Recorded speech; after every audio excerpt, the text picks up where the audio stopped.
Absolutely yes. The game not only lives up to the hype, but it has so much additional meat on it that kept my tummy full and super satisfied with the And purchase. the fighting mechanics feel smooth and it runs perfect. I know this game will make it to esports for a fact. It's so fun and it looks beautiful.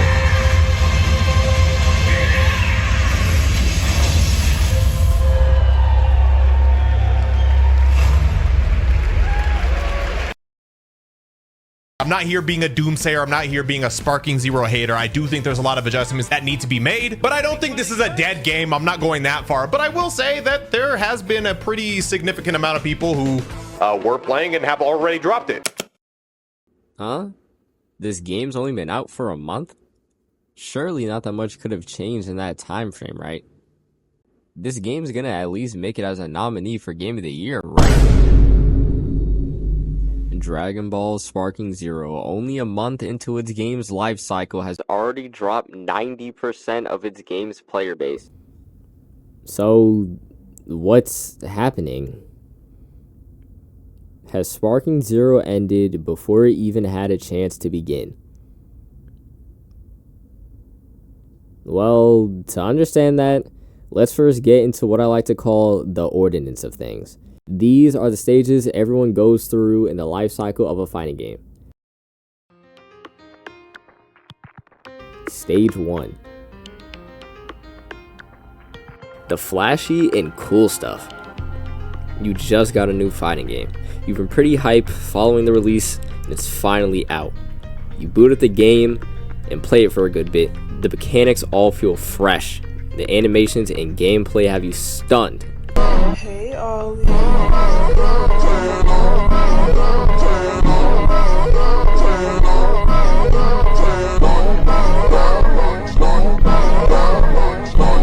This is cool. This is dope. This is hype.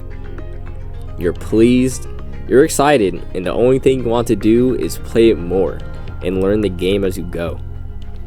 I don't see how this game could ever get boring. Stage 2. The online aspect. You've been playing this game for a while. You've done some of the fights in the story mode, and now you feel confident enough to go online with your skills. And this is some good fun. You probably just crushed 5 out of the 5 opponents you just faced, and you're feeling good. This, in my opinion, is where fighting games feel the best. You've gotten a lot better at the game, yet the game still feels new. You're able to hop into online matches and put belt to ass on these people. Stage 3 is where the problems start to arise. You've been playing this game for a while now, and you likely have a deeper understanding of how the mechanics work.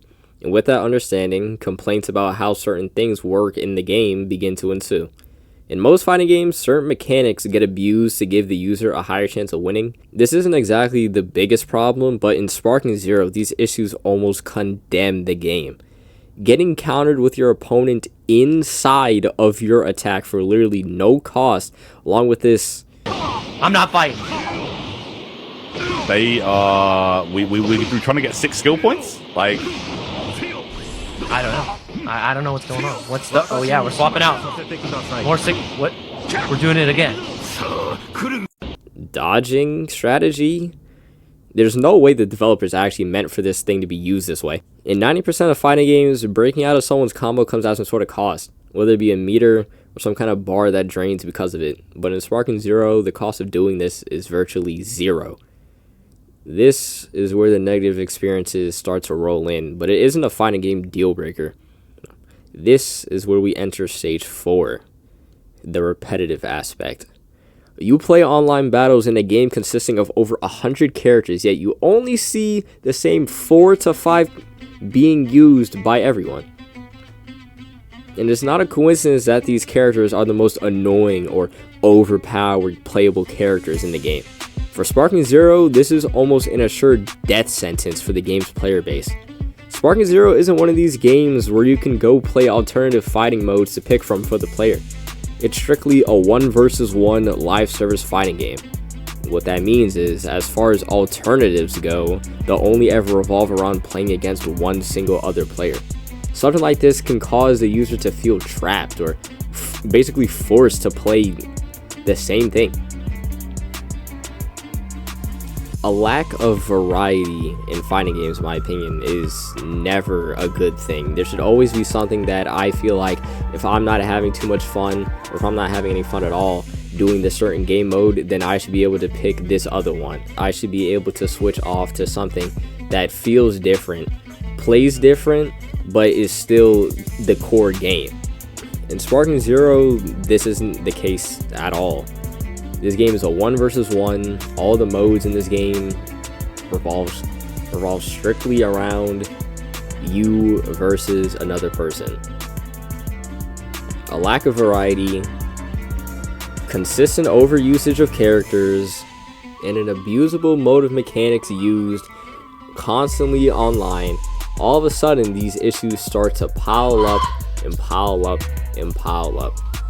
Now, all of a sudden, the game that you thought was flashy, was cool, was great, there's no way this game could ever fall off. All of a sudden, the rose-colored glasses have come off, and now you're starting to see this game for what it is. What I'm about to say might sound a little harsh, but a lack of variety in any game, not just fighting games, is never a good thing. When people play your game for long enough, especially if it's something as hyped up as Sparking Zero, at some point they're gonna want to start playing different kind of gameplay.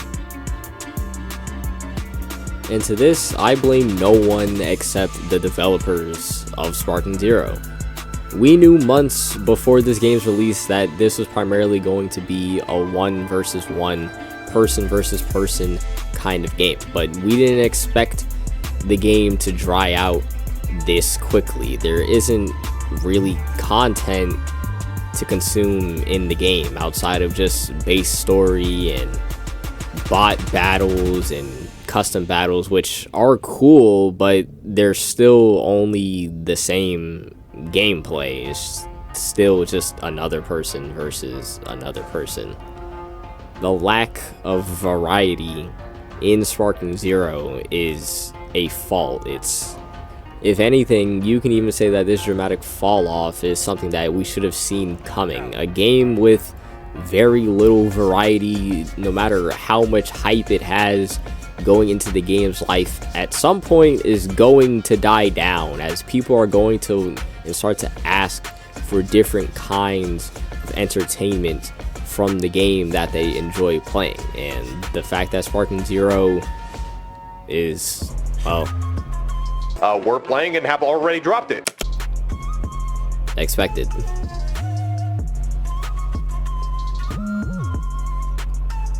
So, was Sparking Zero truly an overhyped game? Has this game already died before it even had a chance at making a name for itself? From the outside looking in, going into this game's release, this game sounded like a for sure lock for Fighting Game of the Year, which it still very well can be. It's just this dramatic fall off has pretty much put a giant dent in this game's identity. And what is it that we can do? Well, Sparking Zero released a player survey, and in that survey, you're allowed to tell them all your complaints, all the things you want to see in the future of this game, and what improvements you think that they can make to the game to make the game's life cycle better. I think doing this is extremely smart, and I encourage everyone watching this video to go into the link. I'm gonna link it in the description. I encourage everyone watching the video to fill out this form to let the game developers know just what it is that we want.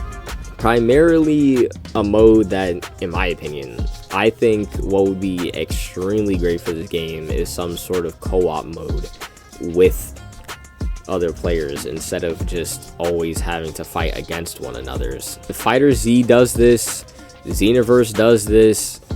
Being able to play with others online isn't something new for the Dragon Ball franchise. I just think it's kind of weird that Sparking Zero would only limit its players to being able to play against one another instead of with one another.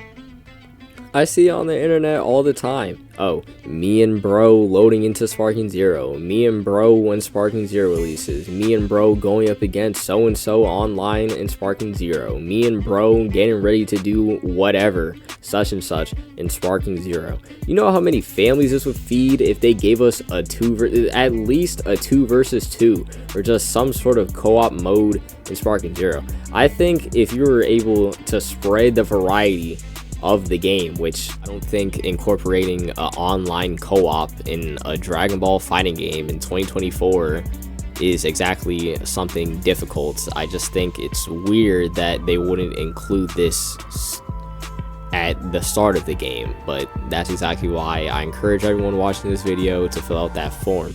And don't even get me started on this losing sight of someone after they hit you with the ultimate BS. I don't know what the developers were on when they decided that they were going to put something like this in the game, but there's no way. Now, getting this effect off of a solar flare makes perfect sense. It makes absolute sense. But to be constantly affected by this after an ultimate doesn't make sense to me. So what's my takeaway?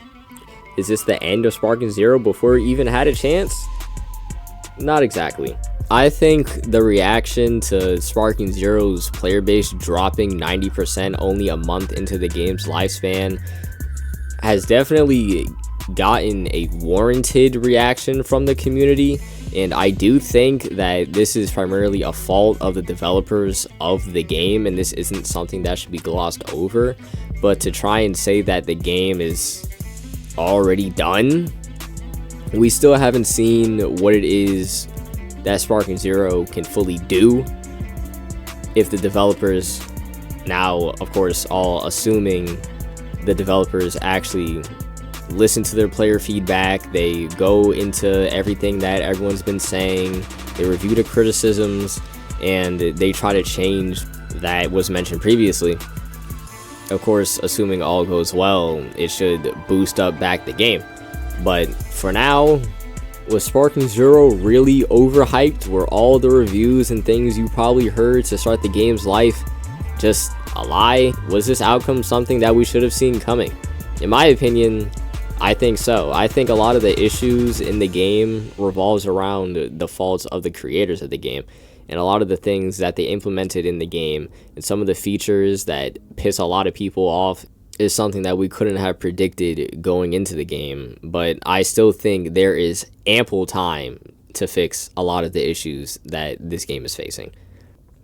So changing this shouldn't exactly be something that's difficult. There's no way the developers don't play their own game. I'm pretty sure they already know a lot of the complaints that they're going to be receiving when it comes to that game survey. And, well, all we as the players can do is hope they listen to us and change what it is that we want in the game and take out some of the stuff that we don't like in the game. That's it. My name is Saga, covering is Sparking Zero overhyped and were you lied to? See you guys next time.